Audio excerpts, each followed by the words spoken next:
Good evening to all of you.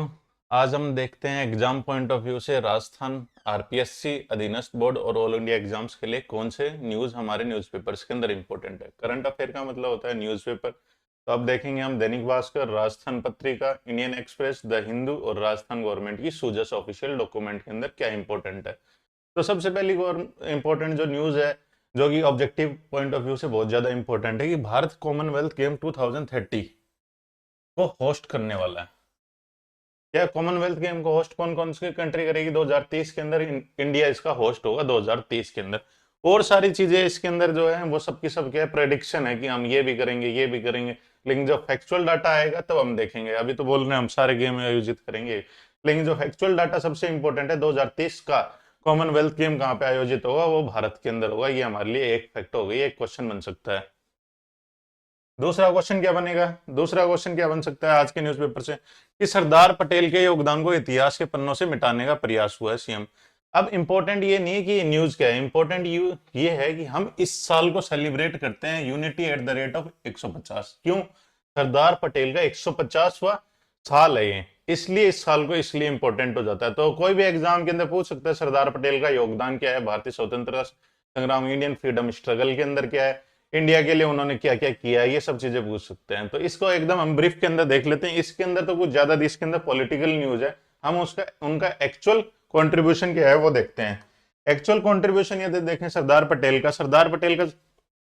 1875 से 1950 के अंदर, तो सरदार पटेल के बारे में क्या क्या क्वेश्चन आ सकते हैं? सरदार पटेल ने कौन कौन से सत्याग्रह करे? सबसे पहले ये आ सकता है, सरदार पटेल ने सरदार पटेल से रिलेटेड सबसे बड़ा क्वेश्चन क्या बन सकता है, उन्होंने कौन से सत्याग्रह के अंदर पार्टिसिपेट किया? एक तो खेड़ा सत्याग्रह। खेड़ा सत्याग्रह कब हुआ था? 1918 के अंदर। 1918 के अंदर खेड़ा कहाँ पे जगह है? गुजरात के अंदर। तो उन्होंने फार्मर्स के प्रोटेस्ट था, जिन्होंने फार्मर्स से क्या, सरकार ब्रिटिश गवर्नमेंट के फार्मर्स से उनका अकाल पड़ने के बावजूद भी उनसे टैक्स ले रही थी, तो उस टैक्स के खिलाफ, टैक्स वसूली के खिलाफ, जो रेवेन्यू कोड के अंदर था टैक्स वसूली, उसके खिलाफ इन्होंने खेड़ा में सत्याग्रह किया था। तो अपने लिए एग्जाम पॉइंट ऑफ व्यू से इंपॉर्टेंट है, सरदार वल्लभ भाई पटेल का पहला कंट्रीब्यूशन किया जिसके कारण वो पब्लिक लाइफ के अंदर आए थे, खेड़ा सत्याग्रह 1918 गुजरात के अंदर। दूसरा है बारदौली सत्याग्रह। बारदौली सत्याग्रह 1928। 1918 के बाद में सीधे 1928, 1928 के अंदर बारदौली के अंदर हुआ था। इसके अंदर ब्रिटिश टैक्स इंक्रीज कर दिया था। तो इस यहाँ पे दो इंपॉर्टेंट न्यूज है। दो इंपॉर्टेंट न्यूज क्या है? एक तो बारदौली सत्याग्रह का लीडरशिप किसने ली थी? 1928 के अंदर सरदार वल्लभ भाई पटेल ने। दूसरा इसके अंदर न्यूज है बारदौली के अंदर किसानों की, वहां पे किसान, वहां की औरतों ने, जो भी किसान थे उन सब ने इनको एक नाम दिया था, टाइटल दिया था, जो कि सरदार का टाइटल दिया था। ठीक है। तो दूसरी इनका कंट्रीब्यूशन ये हो गया, बारदौली सत्याग्रह, खेड़ा सत्याग्रह 1918, 1928, सरदार की उपाधि। उसके आगे देखते हैं, इन्होंने प्रेसिडेंट बने थे ये इंडियन नेशनल कांग्रेस के इन कराची सेशन के अंदर 1931 के अंदर। तो दो चीजें इसके अंदर सबसे इंपॉर्टेंट है। 1931 के अंदर कराची सेशन के प्रेसिडेंट कौन थे? इंडियन नेशनल कांग्रेस के, वो थे सरदार वल्लभ भाई पटेल। 1931 का अधिवेशन कहाँ हुआ था? कराची के अंदर। उस टाइम में प्रेसिडेंट कौन थे? पटेल साहब। कौन से साल में हुआ था? 1931। तो तीन क्वेश्चन इसके अंदर बन सकते हैं। अब इंपॉर्टेंट भाग 1931 के जो कराची का अधिवेशन हुआ, उसके अंदर मेन क्या क्या हुआ था? नेशनल एजुकेशन के बारे में बात की गई थी, फंडामेंटल राइट के बारे में बात की गई थी, जो कि आगे जाकर आप पढ़ोगे हिस्ट्री के अंदर तो आपको देखने को मिली। इसके अलावा क्या है कि कमिटी फॉर रेस्पॉन्सिबल, अब हिंदुस्तान आजाद हो गया। हिंदुस्तान आजाद होने के बाद जब कॉन्स्टिट्यूशन बन रहा था, तो कॉन्स्टिट्यूशन बनते टाइम इनके पास कौन सी कमिटी की लीडरशिप थी?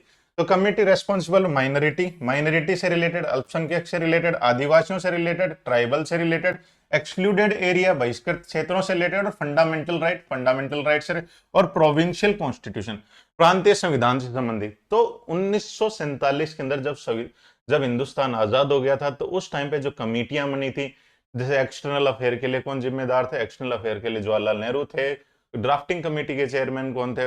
भीमराव अंबेडकर थे। वैसे सरदार वल्लभ भाई पटेल कौन सी कमेटियों के अध्यक्ष रहे? तो इसके अंदर देखो सारे पिछड़े लोग हैं, अल्पसंख्यक माइनॉरिटी, आदिवासी ट्राइबल, बहिष्कृत एरिया, मतलब बिल्कुल ही एक्सक्लूडेड एरिया, जो डेवलपमेंट से आज तक एक्सक्लूडेड थे।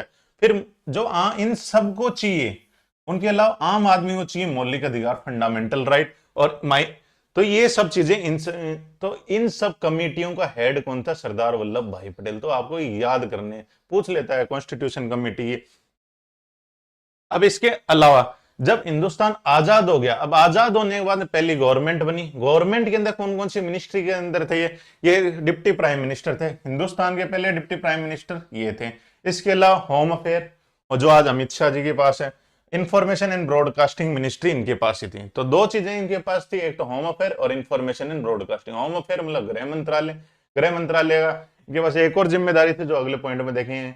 और उसके अलावा ये इंफॉर्मेशन एंड ब्रॉडकास्टिंग मतलब सूचना का प्रसारण का सारी जिम्मेदारी इनके पास। आजादी के बाद, आजादी से पहले स्ट्रगल के दौरान खेड़ा सत्याग्रह, बारदौली सत्याग्रह, सरदार की उपाधि, इंडियन नेशनल कांग्रेस का कराची अधिवेशन।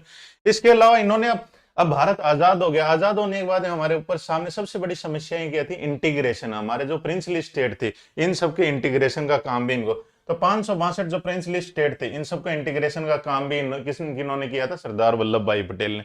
अब दो प्रिंसली स्टेट थी, एक तो जूनागढ़ थी और एक दूसरा था हैदराबाद। इन दोनों को भी हिंदुस्तान के अंदर इंटीग्रेट करने के लिए मिलिट्री पुलिस एक्शन ऑपरेशन पोलो जो हमने चलाया था वो इनके निर्देश में ही चलाया था। Hyderabad to force to align with the free India because of the strong step called the iron man of India. अब इनको क्या कहा जाता है, आयरन मैन ऑफ इंडिया भी कहा जाता है, क्योंकि इन्होंने पुलिस एक्शन के थ्रू हैदराबाद को अंदर लिया था, हिंदुस्तान के अंदर इंटीग्रेट किया था, इसलिए इनको आयरन मैन ऑफ इंडिया भी कहा जाता है। और इनका सबसे बड़ा कंट्रीब्यूशन जो हिंदुस्तान के अंदर जो ब्यूरोक्रेसी है, ऑल इंडिया सर्विसेज, इनके अंदर भी इनका सबसे बड़ा कंट्रीब्यूशन है। तो इनमें से कुछ ही पूछ सकता है कि सरदार वल्लभ भाई पटेल के बारे में कि खेड़ा सत्याग्रह की लीडरशिप 1918, 1928 बारदौली सत्याग्रह, इंडियन नेशनल कांग्रेस के कराची अधिवेशन का निम्न में से कौन अध्यक्ष था। कराची अधिवेशन कब हुआ था, 1931 में। सरदार वल्लभ भाई पटेल कॉन्स्टिट्यूशन बनने से पहले कौन सी कमेटी के हेड थे, बाद में कौन सी मिनिस्ट्री के हेड थे। और ये जूनागढ़ और इनको हैदराबाद को ऑपरेशन पोलो आपको याद रखना, पुलिस एक्शन आपको याद रखना, और सिविल सर्विसेज के संस्थापक हैं हिंदुस्तान के अंदर। तो ये सब चीजें है कंट्रीब्यूशन किसका, सरदार वल्लभ भाई पटेल का। Iron man of India, advisory, fundamental right, minority, tribal affair, provincial committee, contribute. Kheda Satyagraha हमने देख लिया, बारदौली सत्याग्रह हमने देख लिया, इंडियन नेशनल कांग्रेस की 1931 के कराची सेशन हमने देख लिया, इंटीग्रेशन प्रिंसली स्टेट का हमने देख लिया, सिविल सर्विसेज डे 21 अप्रैल को इनकी याद में मनाया जाता है। डिप्टी प्राइम मिनिस्टर थे, सरदार की उपाधि इनको दी गई थी, सिविल सर्विस, एक भारत श्रेष्ठ भारत यूनिटी, ये सब हमने देख लिया। ठीक है, अब देखते हैं, अब चलते हैं न्यूज़पेपर में। न्यूज़पेपर में अगला पॉइंट क्या है, न्यूज़पेपर के अंदर अगला पॉइंट है इंडिया और यूके। इंडिया और यूके के बीच में संयुक्त युद्ध अभ्यास हो रहा है। कहां पे हो रहा है, मार्जिन फायरिंग रेंज। इंपॉर्टेंट ये नहीं, इंपॉर्टेंट इसके अंदर ये, इस एक्सरसाइज का नाम क्या है, इस एक्सरसाइज का नाम है अजय वारियर, अजय वारियर।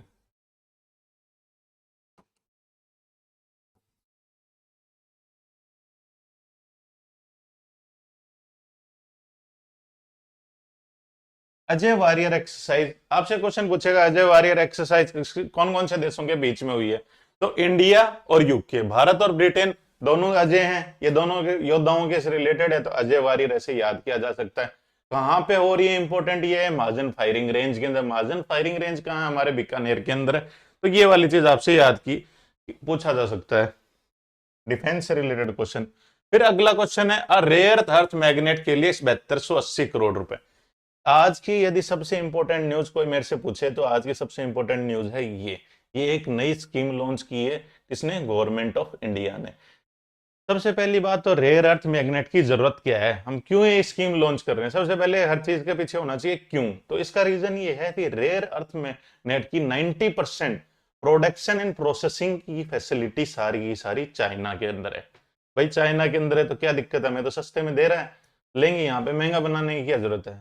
दूसरा सवाल ये उठता है, सस्ते में तो दे रहा है लेकिन वो टाइम टू टाइम उसको रेस्ट्रिक्ट कर देता है। जब भी हमारे और चाइना के बीच में कोई युद्ध होता है, कभी कोई ट्रेड वॉर होती है, कोई भी समस्या उत्पन्न होती है, तो उनके एक्सपोर्ट को वो बैन लगा देता है। तो भाई बैन लगा देते तो हमारे कहाँ कौन सी इंडस्ट्री में इसकी जरूरत है, हमारे यहाँ जितने भी क्रिटिकल जो भी इंस्टीट्यूशन है, जितने भी क्रिटिकल मैन्युफैक्चरिंग प्लांट हैं, जैसे सोलर एनर्जी, फ्यूचर के लिए हमें सोलर एनर्जी की जरूरत है, उसके अंदर रेयर अर्थ मैग्नेट की जरूरत होती है।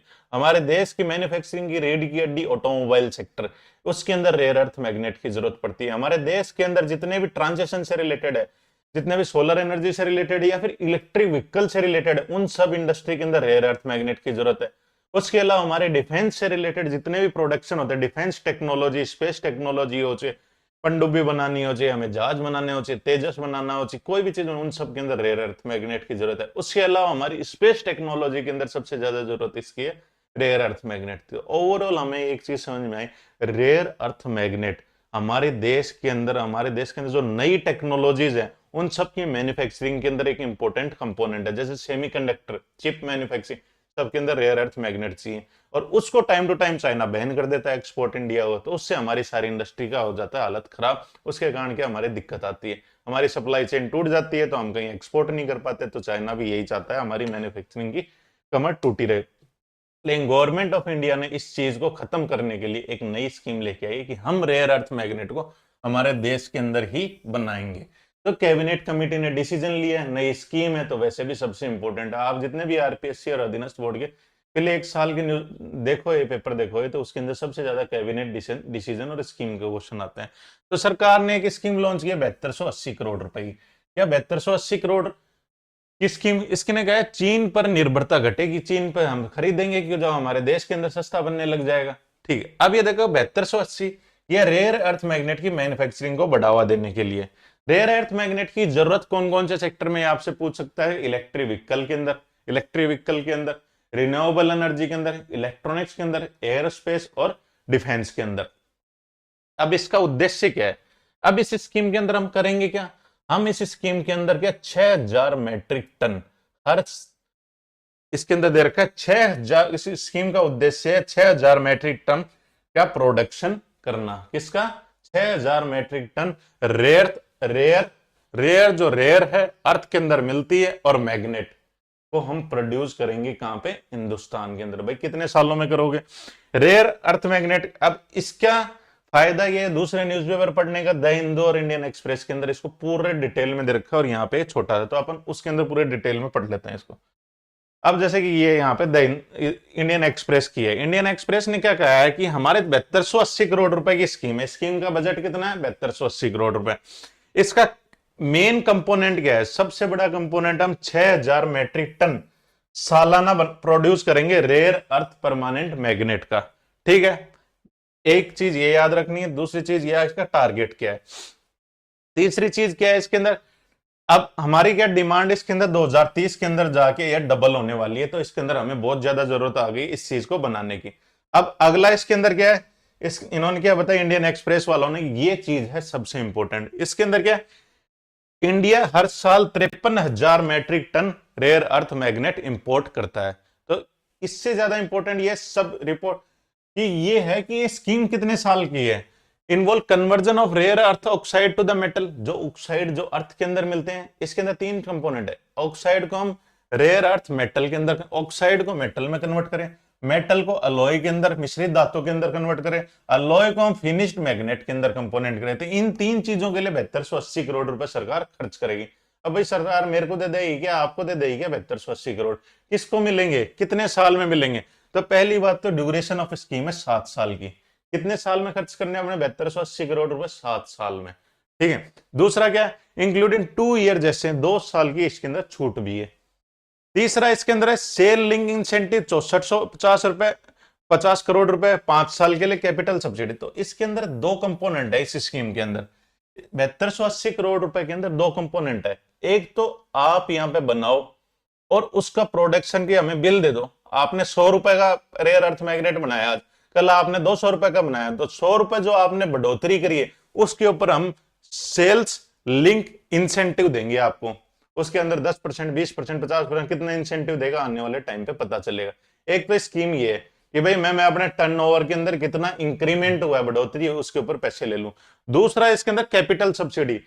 मान लो आप कोई इन्वेस्टर हो, आप यहाँ पे 1000 करोड़ रुपए का प्लांट लगाना चाहते हो, तो 1000 करोड़ रुपए का प्लांट रेयर अर्थ मैग्नेट के अंदर, जो कि हिंदुस्तान के अंदर जिसका कुछ भी नहीं मिलता, उसके बारे में लगाना सबसे ज्यादा रिस्की है। तो सरकार इस रिस्क को कम करने के लिए कैपिटल सब्सिडी देगी।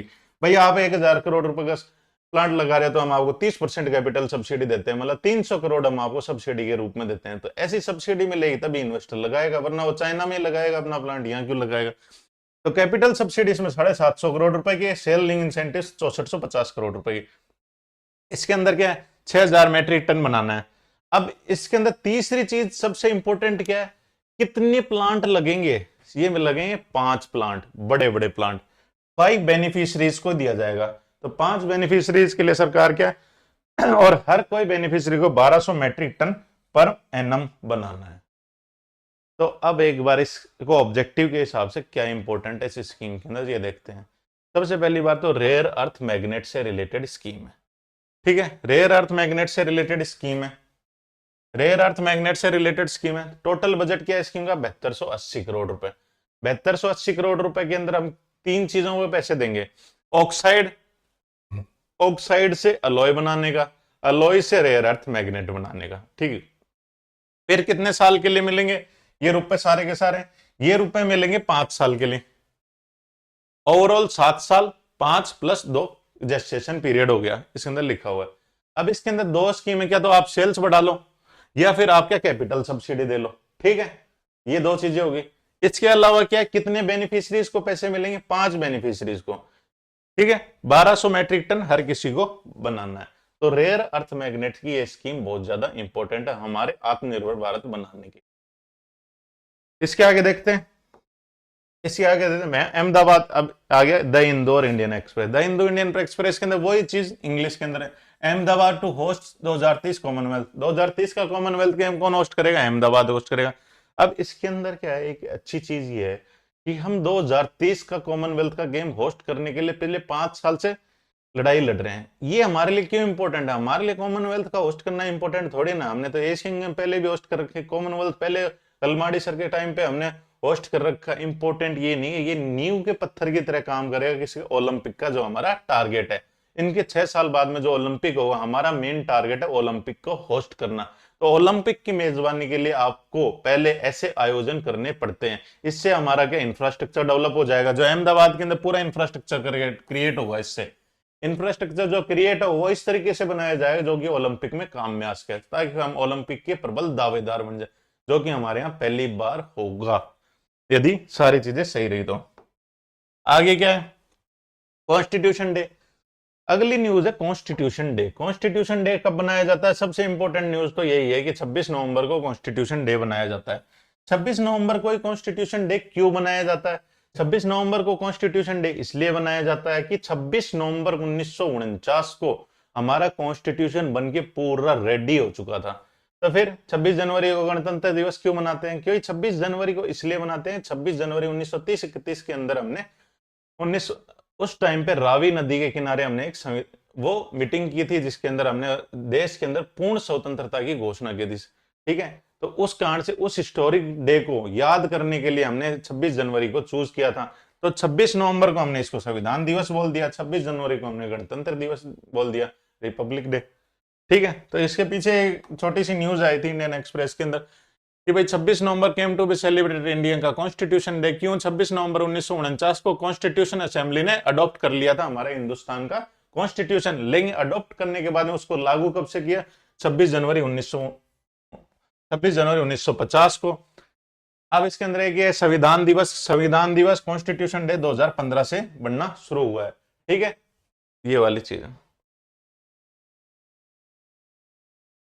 अब अगला है, दिल्ली के अंदर बहुत ज्यादा पॉल्यूशन हो रहा है। दिल्ली के अंदर बहुत ज्यादा पॉल्यूशन हो रहा था। हमारे लिए इंपॉर्टेंट ये नहीं कि पॉल्यूशन ज्यादा हो रहा है कम हो रहा है, हमारे लिए इंपॉर्टेंट है कि कैसे नापते हैं कि पॉल्यूशन इतना हो गया इतना हो गया। तो इसके लिए ambient air quality measurement index है, जो कि बताता है AQI 400 हो गया, 500 हो गया, 600 हो गया, 200 हो गया, 300 हो गया। तो इस बार क्वेश्चन CGL के अंदर पूछा गया था। इस CGL के अंदर क्या पूछा गया था कि भाई AQI के अंदर क्या क्या नापते हैं? भाई कौन सी चीज 400 पार चलेगी, कौन सी चीज 500 पार चलेगी, कौन सी चीज 300 पार चलेगी? इंपॉर्टेंट 300 400 500 नहीं है, इंपॉर्टेंट हमारे लिए ये है कि इसके अंदर है क्या। तो इसके अंदर ये चीज याद रखेंगे, PM2.5 पार्टिकल और PM10। PM2.5 और PM10 क्या होता है कि पार्टिकुलर मैटर, मैटर है ये मतलब पदार्थ जिनकी साइज 2.5 माइक्रोन से है और 10 माइक्रोन है, मतलब छोटे पार्टिकल 2.5 वाले, बड़े पार्टिकल धूल के कण जो कि 2.5 और 5 साइज के। फिर nitrogen dioxide, nitrogen dioxide plus sulphur dioxide, 2 dioxide है इसके अंदर, नाइट्रोजन डाइऑक्साइड और सल्फर डाइऑक्साइड, ये दोनों पॉल्यूशन के लिए इंपॉर्टेंट है। फिर कार्बन मोनोऑक्साइड, ठीक है, ओजोन, अमोनिया एंड लेड। तो इसके अंदर आपसे क्या पूछ सकता है भाई? AQI, AQI दिल्ली की दिल्ली ये 400 चला गया, 500 चला जाएगा, कितना चला गया? इंपॉर्टेंट ये नहीं, इंपॉर्टेंट है इसके अंदर क्या नापा जाता है। अब इसको रटने का तरीका क्या है, इतना रटने का तरीका है, एक तो 2.5 का है और एक 10 का है। दूसरा क्या है, सल्फर डाइऑक्साइड और नाइट्रोजन डाइऑक्साइड। तो डाई लगे हुए भी 2 हैं, 2 और 2 4 हो गए। उसके अलावा क्या है इसके अंदर, कार्बन मोनोऑक्साइड, और इसके अंदर कौन सी चीज नहीं है, एक ओजोन आपको याद रखना है, ओजोन भी इसके अंदर है, अमोनिया भी इसके अंदर है और लेड भी है। तो यदि आपको याद है फॉर्मूला इसका 3 होता है, अमोनिया का NH4 होता है, ये लेड शीशा और कार्बन मोनोऑक्साइड। तो उसके अंदर क्वेश्चन क्या पूछा गया था, CGL SSC वालों ने क्वेश्चन पूछा था इनमें से कौन सा AQI के अंदर नहीं है, तो कार्बन डाइऑक्साइड उसके अंदर दे रखा था, जो कि इसके अंदर नाइट्रोजन ऑक्साइड, कार्बन डाइऑक्साइड जो कि गलत था। तो ये वाली चीजें पूछी जा सकती है। 8 हैं, 8 कंपोनेंट आपको कैसे भी याद कर लो, ठीक है। अब अगला है स्पोर्ट्स से रिलेटेड। स्पोर्ट्स के रिलेटेड मेजर मेजर न्यूज हमने देखी है कि सबसे बड़ी मेजर न्यूज क्या है, हमारे पहले 10 दिन से बोल रहा हूं कि FIDE का चेस का वर्ल्ड कप चल रहा है, जो कि बहुत इंपॉर्टेंट न्यूज है। यदि कोई एग्जामिनर एग्जाम बनाएगा तो इस साल के कोई एग्जाम में क्वेश्चन भी आपको देखने को मिलेगा कि FIDE इंटरनेशनल चेस बॉडी है, जो कि वर्ल्ड चेस चैंपियनशिप ऑर्गेनाइज करा रही है। कहां पे वर्ल्ड चेस चैंपियनशिप हो रही है इस साल की, गोवा पणजी के अंदर हो रही है, ठीक है। तो इसको जीता किसने है, इसको जीता है सिंदारोव एक 19 साल का, सिर्फ 19 साल का एक लड़का है जिसने वर्ल्ड चेस चैंपियनशिप जीत ली है। सिंदारोव कौन से देश का है, उज्बेकिस्तान का है। उज्बेकिस्तान का दुनिया का सबसे युवा लड़का है जिसने वर्ल्ड चेस चैंपियनशिप जीती है। कहाँ पे ऑर्गेनाइज हुई, गोवा के अंदर, पणजी के अंदर। सिंदारोव ने इसको जीती है। इसने किसको हराया है, चाइना वालों को हराया, वाई को हराया। इसके अंदर इंपॉर्टेंट फैक्ट अब देख लेते हैं ऑब्जेक्टिव के हिसाब से। इस साल का वर्ल्ड चेस चैंपियनशिप कहां हुआ है, गोवा पणजी के अंदर। इसको जीता किसने है, उसको जीता है उज्बेकिस्तान के सिंदारोव। अब सिंदारोव इस तरीके से याद किया जाए, सिंदारोव ने जीता है। कितने, सबसे युवा चेस खिलाड़ी है क्या, क्या ये दुनिया का सबसे युवा चेस खिलाड़ी जिसने वर्ल्ड चेस चैंपियनशिप जीती है, बिल्कुल है। अगला क्वेश्चन क्या है, किसको हराया है, चाइना के वाई यी को हराया है इन्होंने। तो ये बहुत इंपॉर्टेंट न्यूज है। तो ये हर जगह यही है, उज्बेकिस्तान ने बीट कर दिया चाइना को, सिंदारोव ने जीता। फैमिली सरप्राइज है, उनकी मम्मी वहीं पे थी तो उनका एक्सप्रेशन इन्होंने दे रखा है। दूसरी न्यूज, सबसे बड़ी न्यूज है स्पोर्ट्स के अंदर, बैडमिंटन से रिलेटेड। लक्ष्य सेन है आफ्टर विनिंग ऑस्ट्रेलिया। लक्ष्य सेन ने ऑस्ट्रेलियन ओपन जीत लिया। लक्ष्य सेन वही हैं जो कि ओलंपिक के अंदर हार गए थे, मेडल जीतते जीतते, तो इनको डिप्रेशन में चले गए थे। डिप्रेशन के बाद में जब ये दोबारा निकल के आए उस चीज से, उस विफलता से, अब इन्होंने वापस में अपनी जीत की स्टार्टिंग कर दी है। तो ऑस्ट्रेलियन ओपन किसने जीता, लक्ष्य सेन ने, ठीक है। तो अब इनकी स्टार्टिंग हो गई है जीत की। भारत का पहला एंटी ड्रोन वाहन लॉन्च। डिफेंस टेक्नोलॉजी हमारे क्वेश्चनों के अंदर आती है, डिफेंस की एक्सरसाइज, डिफेंस की टेक्नोलॉजी। बस इसके अंदर आपसे कुछ नहीं पूछेगा, इसके अंदर ये पूछेगा कि इंद्रजाल रेंजर क्या है। इंद्रजाल क्या है, AI से बना हुआ कोई क्लाउड है, इंद्रजाल आपके बॉर्डर की सिक्योरिटी के लिए क्या है। तो इंद्रजाल कुछ नहीं है, mobile anti drone patrolling unit है। कुल मिला के एक गाड़ी बना दी है जो कि जहां भी ड्रोन होगा उसको डिटेक्ट करेगी और डिटेक्ट करने के बाद में उसको ड्रोन को मारेगी, ठीक है। जैसे हमारी सिंपल गाड़ी होती है, उस गाड़ी के अंदर ऐसी टेक्नोलॉजी लगा दी है जो कि आजू बाजू चार कितने किलोमीटर, 10 किलोमीटर की दूरी में ड्रोन को पहचान लेगी। 10 किलोमीटर की दूरी में चारों मार कहीं भी ड्रोन उड़ रहा है तो सबसे पहले उसको पहचानना होता है एनिमी को, फिर उसको नष्ट कर देगी। तो इसका नाम क्या है, इसका नाम है इंद्रजाल रेंजर। इसको बनाने वाली कंपनी भी इंद्रजाल है, ठीक है, कंपनी इंद्रजाल ड्रोन डिफेंस टेक्नोलॉजी। तो इंद्रजाल क्या है ये पूछ सकता है, बस और कुछ नहीं है। अगला क्या है राजस्थान। अब कल मुख्यमंत्री जी ने सुजस के अंदर वो राजस्थान यूनिवर्सिटी गेम्स जो हुए थे, राजस्थान यूनिवर्सिटी के अंदर जो गेम्स चल रहे हैं, खेलो इंडिया यूनिवर्सिटी गेम्स जो कि राजस्थान के अंदर चल रहे हैं, वहां पे मुख्यमंत्री जी जो कि स्पोर्ट्स मिनिस्टर, उन्होंने कहा है हमारे टारगेट ओलंपिक पोडियम स्कीम चल रही है राजस्थान सरकार की, जो कि केंद्र सरकार की तर्ज पे है। तो उसके अंदर न्यूज के अंदर ज्यादा कुछ नहीं था इंपॉर्टेंट, तो मैंने सोचा टारगेट ओलंपिक पोडियम स्कीम देख लेते हैं।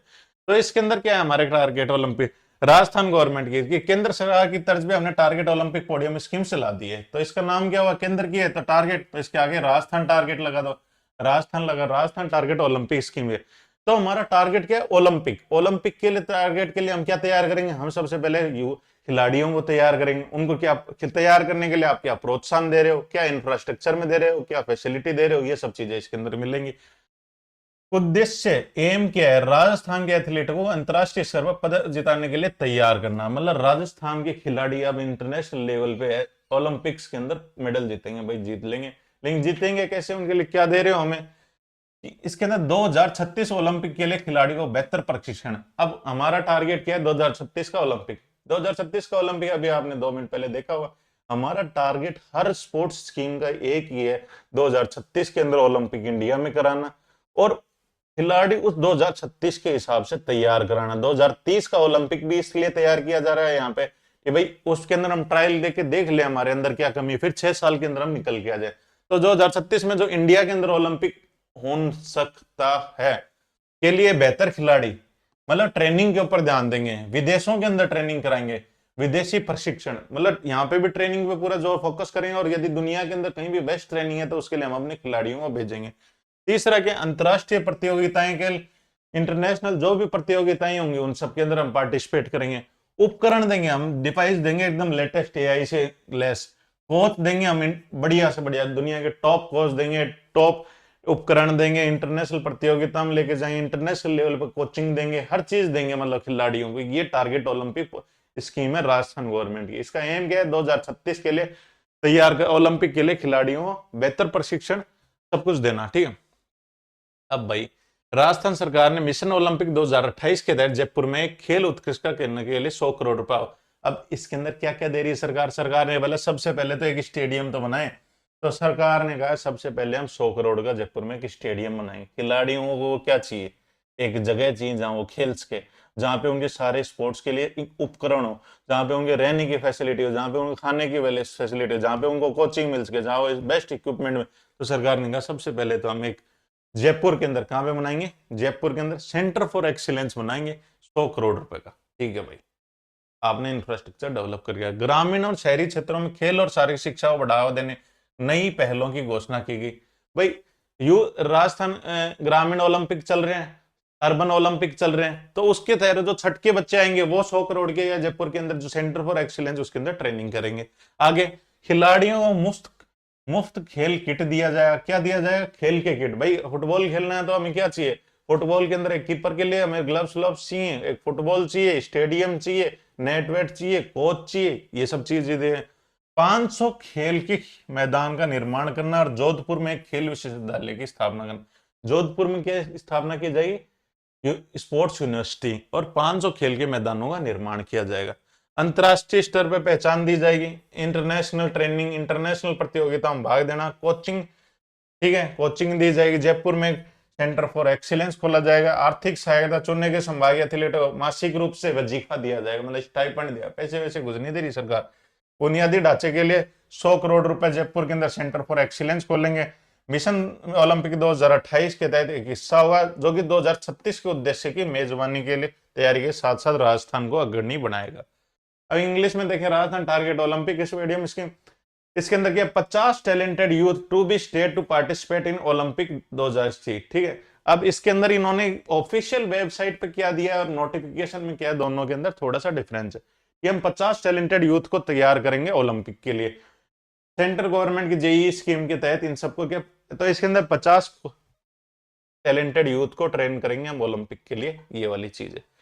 तो आज का हमने देखा, आज का हमने जो भी न्यूज़पेपर के अंदर इंपॉर्टेंट था, इंडियन एक्सप्रेस के अंदर, राजस्थान पत्रिका, हिंदू और दैनिक भास्कर प्लस सूजस के अंदर जो इंपॉर्टेंट था वो हमने देख लिया है। अब कल मिलते हैं नए न्यूज़पेपर के साथ। Okay, thank you all of you. Okay.